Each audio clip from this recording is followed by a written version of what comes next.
And welcome to the Jameel Rawls Show. And today we're going to be going over unidentified flying objects. And unidentified flying objects have become synonymous with extraterrestrials, whether that was intentional or it just happened by chance. That when you say unidentified flying object or a UFO, people automatically think extraterrestrials. Now, the part of that is true usually is that if an object is that far out of the Earth's atmosphere, if you can see something coming through the Earth's atmosphere, you can say, well, that came into the Earth and it had extraterrestrial origins. It could be a satellite. It could be space dust. It could be a comet. A comet is extraterrestrial because Earth is terrestrial. And the comet is coming from outside of the Earth's atmosphere. So the comet has extraterrestrial origins. It doesn't mean that there's, doesn't mean you're talking about a biological entity. The moon is extraterrestrial because it's not on Earth. So it's not terrestrial. So to us, it's extraterrestrial. The sun is extraterrestrial. All the stars you see outside at night are extraterrestrial. Okay, so if I take an apple and I go into a room and I throw the apple across the room and nobody can see what it is because it's going so fast, that's an unidentified flying object because it has yet to be identified and it's flying. So everybody in the room is witnessing an unidentified flying object. So an object comes to the Earth and nobody can identify it. It's an unidentified flying object of extraterrestrial origins. A comet coming to the Earth, it's unidentified, we don't know what it is, and it's of extraterrestrial origins. So extraterrestrial unidentified flying objects come to the Earth all the time. Okay, that being said, now whether a biological entity is harboring within the unidentified flying object of extraterrestrial origins or not, that's up for debate. There's a lot of people who claim they have seen extraterrestrials. There's people who claim to have been abducted by extraterrestrials. There are actual surgeons out there who have done surgeries on people and have found substance or material within an individual that is not made of any substance on this earth, or there is not enough of the substance on the earth to create the device. So there has been real scientific evidence of humans with objects within them that are of extraterrestrial origin. That has been scientifically proven already. Dr. Roger Leir is a good example of that. He's a professional doctor, and this is well documented. Okay, so, and I want to also make a good point. The Bible is a good reference for unidentified and extraterrestrial activity. A lot of people say they read the Bible every day. They believe it word for word. Well, the book of Ezekiel is a good book to start at when it talks about Ezekiel and the whirling wheels.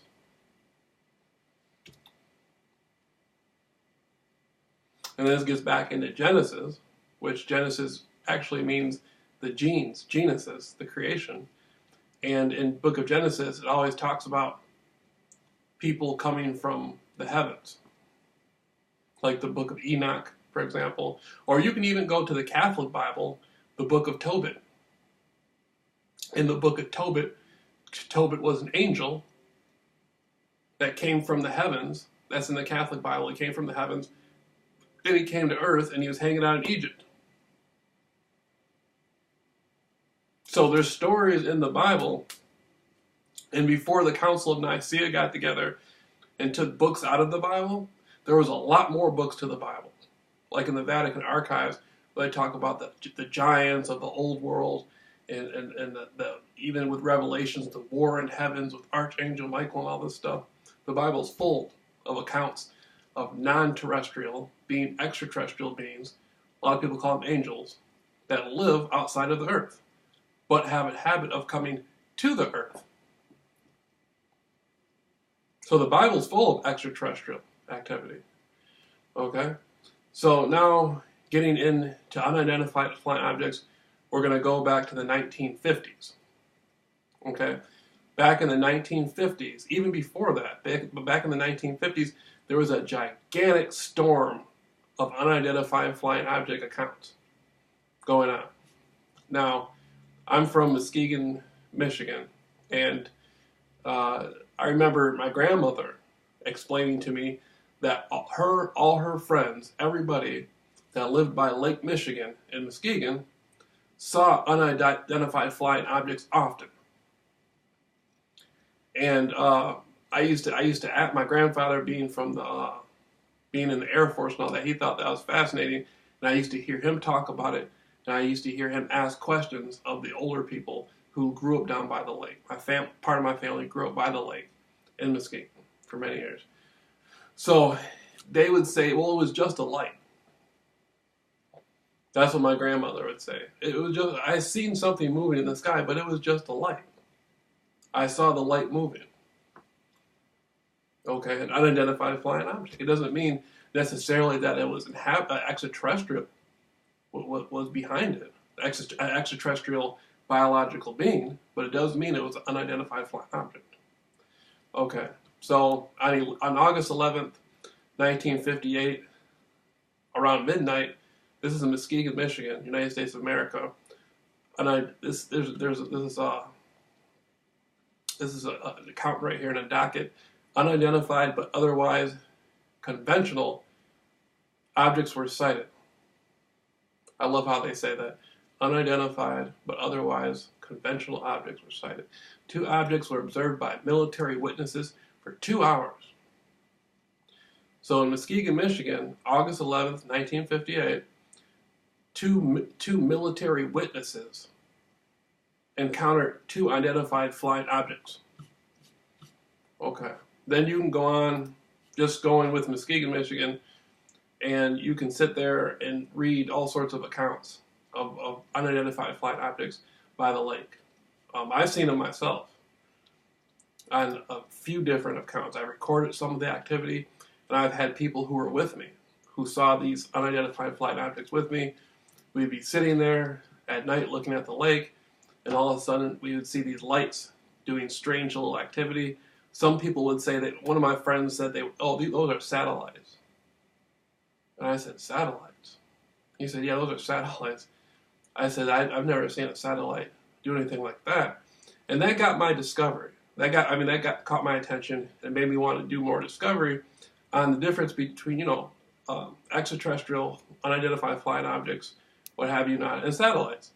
So I discovered back in the 1950s, even 1940s, people belonging to the United States military were discovering satellites in the sky. And this is before, in the 1960s, that's when the United States of America really started putting satellites in the atmosphere. But this is back in the 50s, early 50s. I'm about to go over an article from July 29th, 1952. And these are professional military personnel, United States Marine Corps, Air Force, and military intelligence, people who spent their whole life looking into the sky. And they're discovering satellites, and they don't know where they're coming from. And most of these people don't believe they belong to the Soviet Union. A lot of people say, well, they belong to the Russian government. A lot of people don't believe that. They know they're seeing satellites, but they don't know where they're coming from. So they're dealing with unidentified objects of extraterrestrial origin. Now it turns into a thing where in 1952, jets are being told to shoot down flying discs out of the sky. And this is the mainstream news. Fall River, Massachusetts Herald News, July 29, 1952.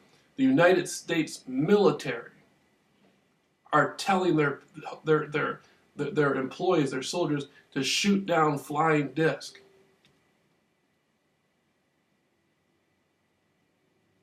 That's in black and white in the news. I'm going to put up a link for it too.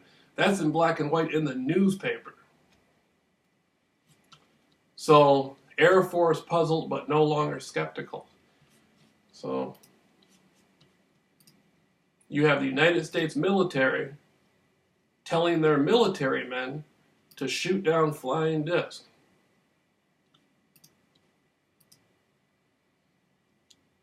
Okay. Jets told to shoot down flying disc. Air Force puzzled but no longer skeptical. By Daryl Carwood, Washington. The Air Force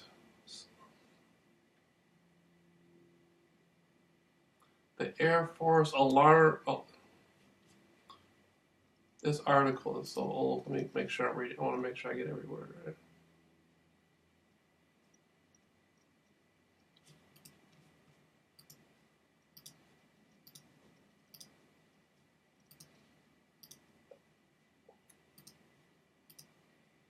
Okay, the Air Force.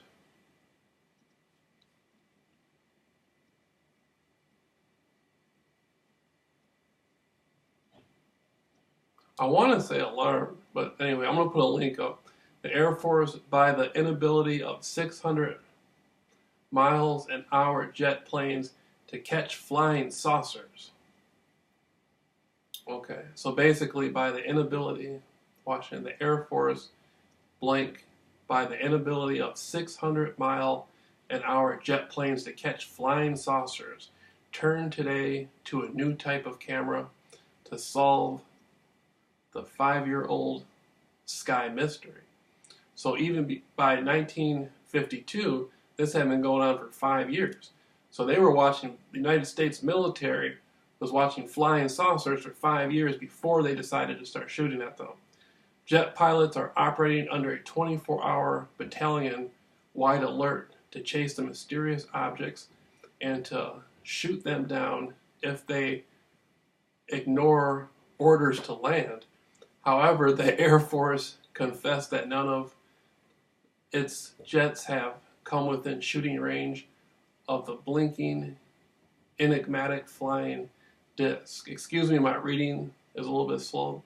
This is really old newspaper, so it's difficult to read. Several pilots, according to the Air Force, have tried to shoot down the mysterious disc, but the steady, bright lights in the sky have outflown the pilots by as much as 1,000 miles an hour.